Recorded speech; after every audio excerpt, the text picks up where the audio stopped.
Bonjour. Aujourd'hui, je voudrais vous présenter le paradoxe. Le paradoxe est quelque chose d'important puisque c'est l'outil qui va nous permettre de lutter contre la vanité. Mais justement, avant de parler du paradoxe, il est important de comprendre comment le fonctionnement psychique opère de façon à ce qu'on utilise correctement les outils introspectifs que nous utilisons dans la psychologie de la motivation par Paul Diel, ou psychologie mathématique dans le sens auquel j'ajoute la synthèse un petit peu grâce à des schémas de ce que Diel a trouvé. Alors la première chose, c'est revenir sur ce qu'est la vanité. La vanité est une des catégories de la coulpe vaniteuse. La vanité, tout le monde croit savoir ce que c'est. Or, c'est bien comprendre que ce n'est qu'une des catégories, donc une des formes, si vous voulez, que, quand on appelle l'ego, la vanité, l'ego, qu'elle prend, si vous voulez, et elle vient de ce qu'on appelle la coulpe vaniteuse. La coulpe vaniteuse, qui est donc plus générale, qui a plusieurs formes, facettes, on le sait très bien, si vous appelez ça, si la coulpe vaniteuse était Satan, vous savez très bien que Satan revêt beaucoup de formes différentes. Il est capable de se déguiser en petit garçon, en vieille grand-mère, en cheval ou tout autre objet ou personnage vivant.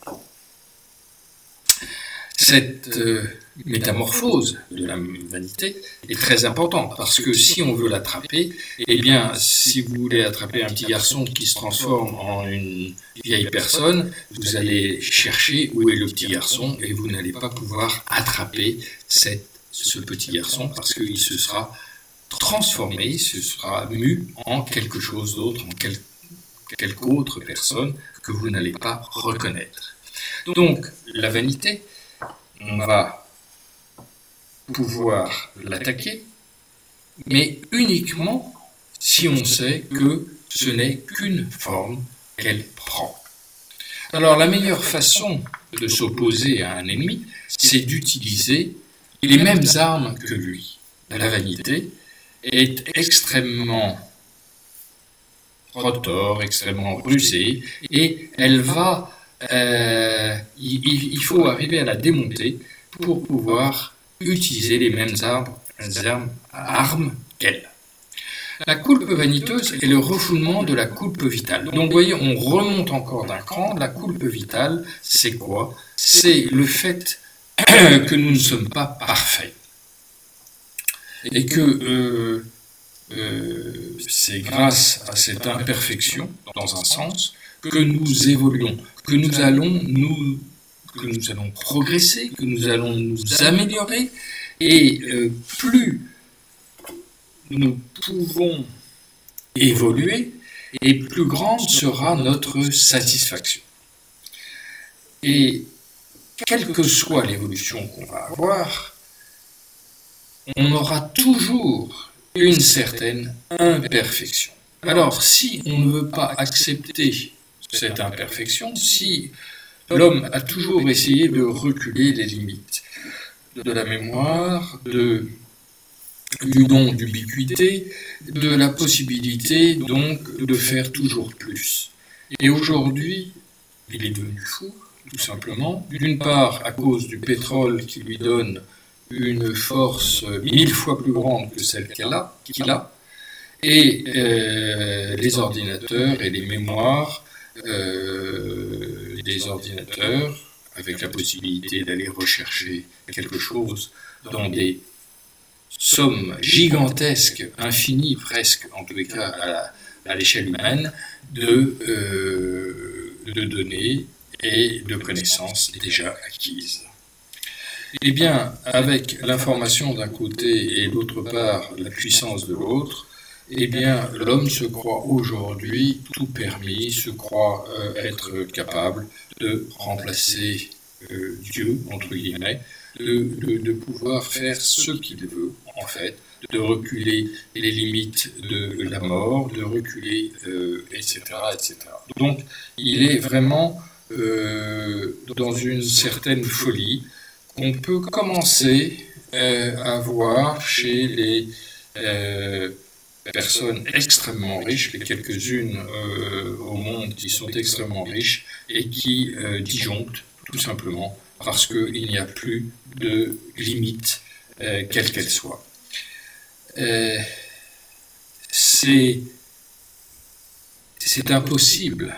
La vie est bien faite et elle nous dépasse largement. Elle a tout prévu et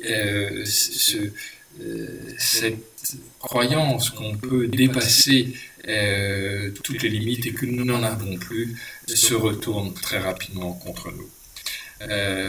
Vous allez le voir, c'est dans l'ordre des choses et on est certainement à la veille de changements drastiques et certainement majeurs sur la Terre.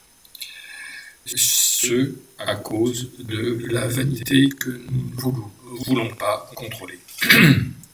Alors, cette coulpe vitale, cette insuffisance naturelle, cette imperfection qui est imposée par la nature et qui est nécessaire, qui est le moteur, entre guillemets, de l'amélioration. On ne peut pas s'améliorer si on était parfait, donc il faut bien avoir une imperfection pour pouvoir la surmonter. Et le fait de le surmonter, c'est ça qui nous procure une réelle satisfaction. Si c'est simplement pour acquérir, amasser plus d'objets, eh bien, on n'a aucune joie en tant que telle, puisqu'on dépend de ces objets, et si on vous les enlève, eh bien, vous devenez malheureux. Donc, quelqu'un de riche aura plein de biens, il aura peur qu'on les lui vole, et plus il aura amassé de choses, plus il sera inquiet. Donc, au lieu d'être rassuré, d'être dans une dynamique positive, je dirais, d'apaisement, il est dans une fuite en avant, et une fuite en avant qui ne fera que le rendre de plus en plus inquiet, anxiogène, et on le voit tous les jours, hein, de cette recherche de résultats que l'on pense nous apporter du bonheur et qui nous apporte que du stress et qui est particulièrement anxiogène. Donc, on parle de la coulpe vitale, de cette imperfection qui se transforme en coulpe vaniteuse, qui, elle, va prendre plusieurs formes. Les 4 catégories de la fausse motivation, accusation, vanité, sentimentalité et culpabilité exaltée, ou les 8 formes, si vous rajoutez l'angoisse d'opinion, la prise en pitié, la culpabilité refoulée et c'est pas grave, que vous allez retrouver. Le fonctionnement psychique a 2 modes de fonctionnement. Le système 1, qui est composé des automatismes, et le système 2, qui est composé de l'effort de réflexion. Dans l'effort de réflexion, on est soit dans ce système, on va faire quelque chose. Les automatismes sont là pour aider notre psychisme et notre cerveau à se libérer des tâches déjà effectuées. Si vous faites quelque chose pour la 2e fois, d'après la loi de Shannon, en informatique, vous allez mettre la moitié moins de temps. Et si vous le faites pour la 3e fois, la moitié du temps, c'est-à-dire un quart de temps, et ainsi de suite, un 8e de fois, et ainsi de suite. Donc plus vous allez faire des choses, plus vous allez aller rapidement pour les faire. que ça soit dans le monde extérieur, physiquement, vous faites du sport, vous vous entraînez, c'est pour ça qu'on s'entraîne, c'est pour que le corps acquiert, via le cerveau, des automatismes. Et ces automatismes, plus vous les répétez, plus votre corps, plus votre cerveau aura déjà préparé tous les muscles pour qu'ils puissent fonctionner comme on le souhaite. Donc, on a ces deux systèmes, et si ça marche pour les muscles, ça marche aussi pour la pensée, c'est-à-dire les fausses justifications, les traits d'humeur, toutes les erreurs, si vous voulez, réactionnelles, tant au niveau des émotions que des représentations, vont être automatisées. Et ça, c'est très important parce que c'est cette automatisation qu'il va falloir déloger pour pouvoir faire face à cette vanité. Alors, l'ancrage donc de la vanité, vous voyez que cet ancrage vient des automatismes, c'est-à-dire que la vanité n'est jamais nouvelle, entre guillemets. On a été vaniteux et on continue à l'être. Alors, et plus on l'est, plus ça perdure. Alors d'une part, je rappelle très rapidement, mais ça vous l'avez dans mes anciens cours, que en partant de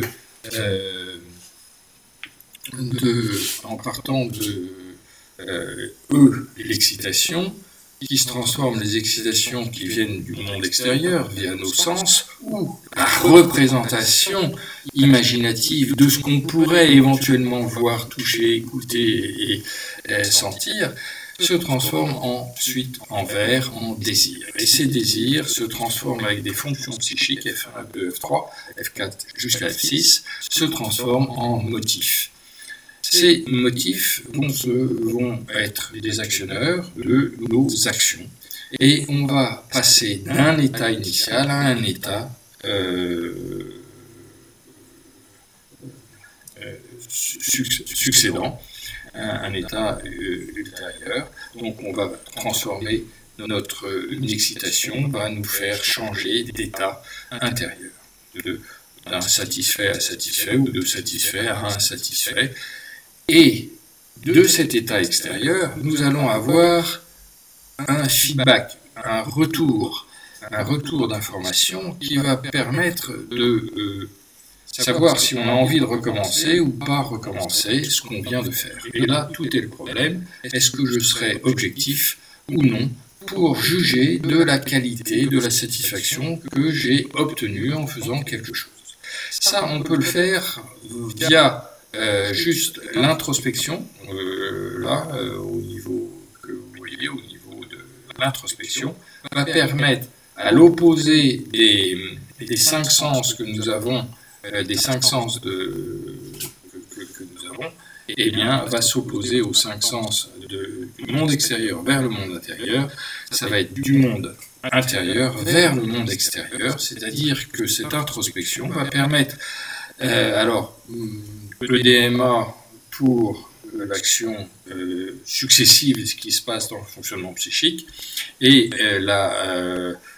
l'introspection dans le sens inverse, RSVP, répondez s'il vous plaît, en termes mnémoniques en français, R, S et V, vous les intervertis, RSVP, réalité telle que je l'aperçois, qui n'est pas la réalité en soi, philosophiquement parlant, c'est-à-dire c'est la réalité telle que subjective, telle que je la vois, qui va se transformer en valorisation. Est-ce que ce que j'ai fait m'a apporté ou non une certaine satisfaction? Et cette valorisation va se transformer ou va venir conforter soit le sens de la vie que nous avons choisi, juste, c'est le sens juste de la vie, soit la tâche exaltée, l'exaltation, soit la banalisation, la fuite en avant, donc le sens de la vie, soit juste, soit dévié. Dévié par un processus d'amoindrissement de ce sens de la vie qui est la banalisation, soit une tâche exaltée qui est la nervosité, qui va être une crispation vers un but inatteignable. Eh bien, ce sens de la vie, auquel on va petit à petit ajouter, si vous voulez, les valorisations, qui vont se transformer en valeurs, vont agir directement sur nos pulsions en jaune, les pulsions qui vont orienter, si vous voulez, avec des je passe ou je ne passe pas, des oui et non, des excitations. C'est-à-dire que si vous avez bien mangé, par exemple, eh bien, vous allez avoir une perception de la réalité, vous avez mangé, donc une excitation, vous avez eu faim, ça va jusqu'à l'action de manger. L'action de manger vous donne une vision de la réalité qui commence à être différente de celle que vous aviez avant d'avoir mangé. Bon, finalement, maintenant tout va bien, je n'ai plus faim, et ça va réagir sur les pulsions, et cette pulsion de vouloir, cette nécessité, si vous voulez, de vouloir manger, va s'atténuer complètement, voire disparaître, ce qui fait que si vous passez de nouveau devant une boulangerie avec des gâteaux, etc., mais que vous sortez d'un repas, vous n'aurez plus aucun désir, il n'y aura plus aucune excitation de la part de cette boulangerie ou de ces gâteaux vis-à-vis de vous-même. Donc vous voyez à quel point... Alors, pour resituer un petit peu la courbe vitale et la courbe vaniteuse, eh bien, vous avez d'une part le refoulement de la courbe vitale qui va créer la courbe vaniteuse. Et quand on a un refoulement, vous avez vu dans mes cours précédents, vous avez automatiquement des justifications au niveau des motifs, c'est-à-dire les 8 catégories qui vont se mettre en route pour justifier le fait que vous avez tort, parce qu'on n'aime pas avoir tort, donc on cherche des justifications. J'avais le droit de faire ça, c'était normal, etc. On trouve des justifications pour justifier le fait qu'on n'a pas voulu reconnaître une chose très simple, c'est qu'on n'est pas parfait. Mais alors, quand vous le dites comme ça, c'est très difficile. Mais quand vous dites personne n'est parfait et je fais partie de tout le monde, eh bien, je subis comme tout le monde le fait de ne pas être parfait. La race humaine n'est pas encore parfaite, elle ne sera jamais parfaite, mais elle peut s'améliorer.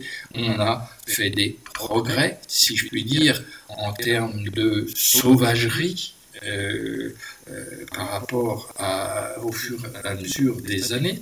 Hein, on commence à être un petit peu moins sauvage qu'on était avant, bien qu'il y a encore du chemin à faire, comme vous le savez. Mais il faut voir ça, l'évolution à l'échelle de la vie, et non pas à notre échelle d'une centaine d'années pour un être humain qui est pratiquement nul par rapport à des millions, des milliards d'années. Bon. Et vous avez en filigrane en dessous, entre ce qui est en EDMA et RSVP, c'est la mémoire initiale, la mémoire perceptive, qui est suivie de la mémoire procédurale, dans lequel vont s'ancrer les automatismes. Et les refoulements, comme je vous avais vu tout à l'heure, ces refoulements, ils vont s'ancrer dans la mémoire procédurale. Et puis ça va tomber dans la mémoire sémantique, les justifications.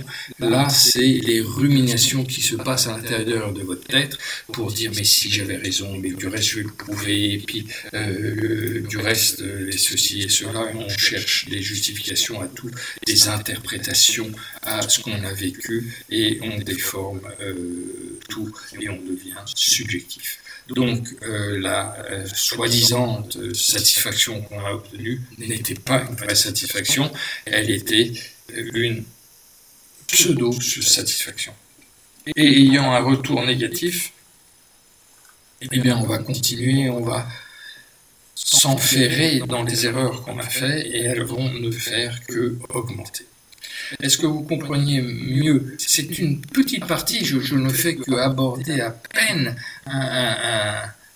j'effleure, si vous voulez, grâce à la connaissance du fonctionnement psychique que nous avons à l'heure actuelle, j'effleure juste, si vous voulez, deux points, le refoulement et les justifications, pour vous montrer à quel point tout ça, c'est un ancrage dans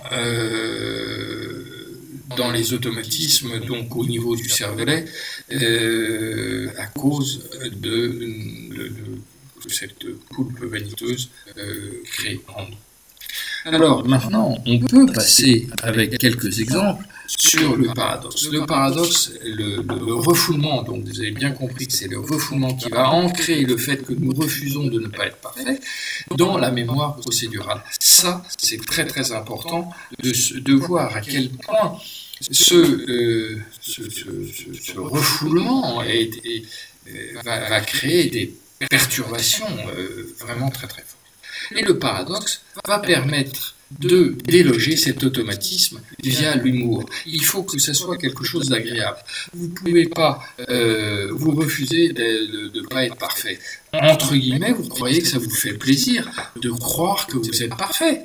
Donc, si je veux m'opposer à ce plaisir, il faut que je trouve un plaisir plus grand qui me fasse rire, le rire libérateur, celui de dire « qu'est-ce que je suis bête ?» Dire que je croyais être parfait, et là je me rends compte que je ne le suis pas, là vous allez rire. Et si vous allez rire, ça va être agréable. Et si j'étais parfait, ben la vie n'aurait pas de sens. Allez jusqu'au bout de votre raisonnement. Si la vie était parfaite, si j'étais parfait, la vie n'aurait pas de sens, car je ne pourrais plus m'améliorer. Et si je ne pouvais plus m'améliorer, eh bien je serais réduit à l'ennui. J'aurai tout. Quand vous avez tout, qu'est-ce que vous voulez de plus? Et qu'est-ce qui est plus fort que la perfection? Rien. La perfection, ça tarirait en nous toutes les envies. Donc on serait quelqu'un sans aucune envie. On serait complètement apathique et on n'aurait plus aucun désir, quel qu'il soit. Vous voyez à quel point le paradoxe va pouvoir déloger cet automatisme de ça. Donc, dès qu'il y a quelque chose qui ne va pas, redites-vous, je ne suis pas parfait. Parce que si j'étais parfait, je ne pourrais pas m'améliorer. Et rien que ça, si vous répétez cette phrase à chaque fois qu'il y a quelque chose qui ne va pas, vous avez un découragement, que vous avez une colère, etc., eh bien, dites-vous, c'est merveilleux, je vais pouvoir progresser. Petit à petit, vous allez moins souvent être en colère. Petit à petit, vous allez être moins souvent en dépression. Petit à petit, vous serez de moins en moins inquiet. Alors, ne croyez pas que c'est tout ou rien. Les gens s'attendent à ce que ce soit tout ou rien une fois qu'ils ont compris ça. Non, ça s'est accumulé. Vous avez un aspect cumulatif. Donc si, dans les automatismes, combien de fois vous avez été vaniteux depuis votre enfance, hein? À partir du moment où il y a la création du moi, c'est-à-dire de 3 ans et demi à 4 ans, eh bien ça c'est à moi, c'est mon stylo, c'est mon jouet. Eh bien à partir de ce moment-là, vous êtes en scission avec le monde extérieur et toute votre vie vous aurez à retrouver cette union avec le monde extérieur. Eh bien, dès l'enfance, c'est constitué des automatismes qui vous ont dit « Regarde comme tu es le meilleur, tout est à toi, ça c'est à toi, ça c'est à toi. » Et là, vous allez voir tout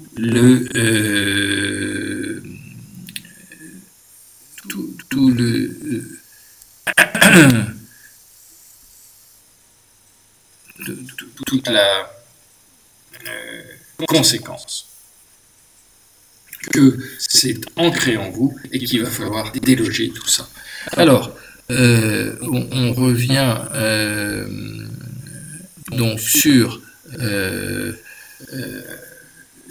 les premiers premier paradoxe, hein, si je prends le roi Midas, la vanité lui dit, tu veux être le plus riche, alors tout ce que tu toucheras se transformera en or. Ça, c'est déjà dans le mythe, c'est-à-dire que ça fait plus de 2000 ans qu'on sait tout ça. Eh bien, le paradoxe, c'est à vouloir être le plus riche, tu crées la conséquence d'en mourir. Parce que je ne peux plus, il ne peut plus, le roi Midas ne peut plus prendre un fruit ou une nourriture quelle qu'elle soit, puisqu'il va le prendre avec ses mains, et avec ses mains, il va le transformer en or, et l'or n'est pas mangeable. Donc, à vouloir être le plus riche, il est, et le vœu s'exauce, et à ce moment-là, il ne peut plus, il en meurt. Donc, vous voyez, dans le mythe, c'est merveilleux, parce que le mythe vous dit, vous explique par des images, par une situation, et là vous vivez cette situation, et en vivant cette situation, c'est merveilleux, parce que ça vous frappe, ça vous saisit, et c'est comme le paradoxe, c'est comme l'humour. L'humour va déclencher un repos intérieur, une sorte de soulagement à l'intérieur de vous. Bon. Alors, on peut l'appliquer à la timidité. La timidité vient du fait que vous avez une vanité. Tu veux être le plus brillant, le plus intelligent. Eh bien, le paradoxe, c'est de peur de dire une sottise, tu deviens muet. Et si tu ne dis rien, tu parais idiot. Donc, vous voyez que en voulant être le plus brillant et le plus intelligent, finalement, le résultat, c'est à l'opposé. Eh bien, se dire, j'ai peur de dire une sottise, il vaut mieux parler et dire des sottises, voire être idiot et dire, oh, je suis désolé, j'ai dit une bêtise. Là, vous allez paraître quelqu'un d'intelligent, quelqu'un qui sait reconnaître ses fautes. Et ça, c'est beaucoup plus, les gens sont beaucoup plus sensibles à ça qu'aux bêtises que vous pouvez raconter. La vraie grosse bêtise, c'est de ne plus parler. Ça, c'est une bêtise immense qu'on ne va pas vous pardonner. Alors que de dire que le cheval était vert, eh bien tout le monde rigolera, et vous aussi, en disant, ben non, un cheval n'est pas vert, parce que sinon je le verrai pas quand il sera dans le pré.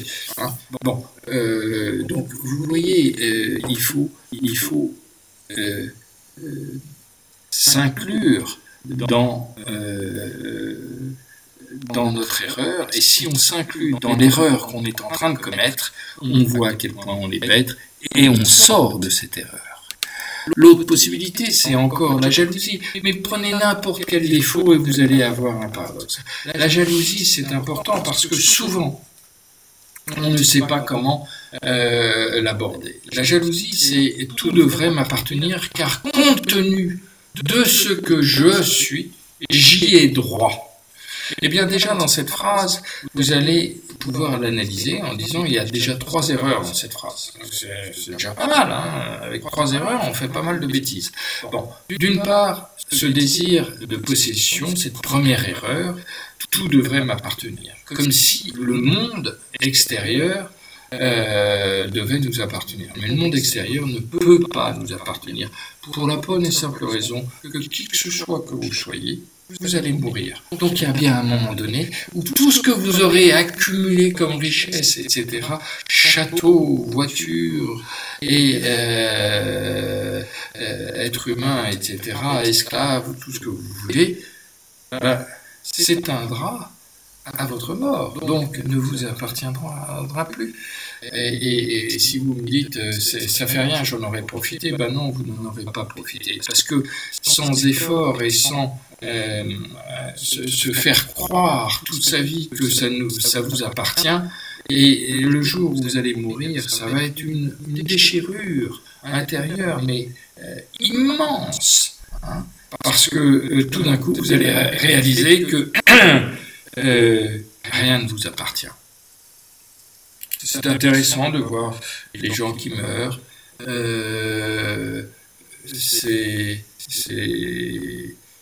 On se rend compte à ce moment-là qu'il ne reste sur la tombe que une phrase qu'on croit la plus, et qui est certainement la plus forte, c'est-à-dire à mon mari bien-aimé ou à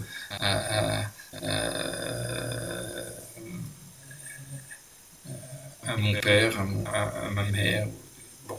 Donc, dans lequel il n'y a absolument rien et aucune référence à ce que vous avez eu, possédé, au diplôme que vous avez, etc., etc. Rien ne reste. Il y a simplement un être humain avec lequel on était attaché, à qui on rend hommage. Donc vous voyez que allez jusqu'au bout et vous verrez que la mort ne vous enlève pas tout. La mort vous laisse vos valorisations. Vous grandissez. Hein, mais vous grandissez pas par ce que vous avez obtenu du monde extérieur, vous grandissez par ce que vous avez été dans votre monde intérieur. C'est tout à fait différent. La deuxième erreur, c'est que vous avez un ego surdimensionné. Je suis, compte tenu de qui je suis, avec un grand S. Donc l'ego surdimensionné, c'est la deuxième erreur que les gens font. Et puis la troisième erreur, c'est celle de la justice. On croit avoir droit, avoir raison, se considérer comme le juge suprême, alors que la justice est immanente. Hein. Ça, c'est la troisième grande erreur. Donc vous voyez, la première erreur, c'est de posséder le monde. La deuxième erreur, c'est d'avoir un ego surdimensionné. La troisième, c'est de croire qu'on est le juge suprême.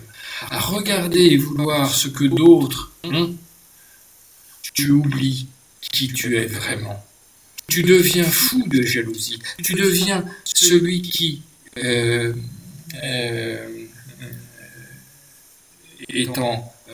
et cherche à conquérir ce qu'il voit des autres. Hein, et tu vis à la place des autres au lieu de vivre ta propre vie.